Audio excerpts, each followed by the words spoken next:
আসসালামু আলাইকুম দর্শক, কেমন আছেন সবাই? আশা করি ভালো আছেন। দেখেন, আজকে ডিউটিতে গেছি। ডিউটিতে যাওয়ার পর আমরা তো রাস্তার পাশে কাজ করি না, রাস্তার পাশে বা পার্কে, বাগানে, বিভিন্ন জায়গায় কাজ করি। তো রাস্তার পাশে যে গাছগুলো নিচে কাজ করছি, গাছগুলো থেকে অনেকগুলাই দেখেন ঘুঘু পাখি মাথা কাটতে লাইছে। তো এই ঘুঘু পাখি আপনার প্রচুর গরম, তো এই গরমে আপনার স্ট্রোক করে মারা গেছে। প্রচুর পাখি, এরকম পাখি স্ট্রোক করে মারা যায়। দেখছেন,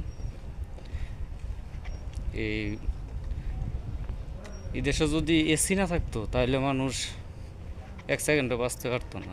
বর্তমানে যে গরম, দুপুরে যে গরমটা লাগে, এই গরমে এক সেকেন্ডে বাঁচার মতো কোনো ভাও নেই।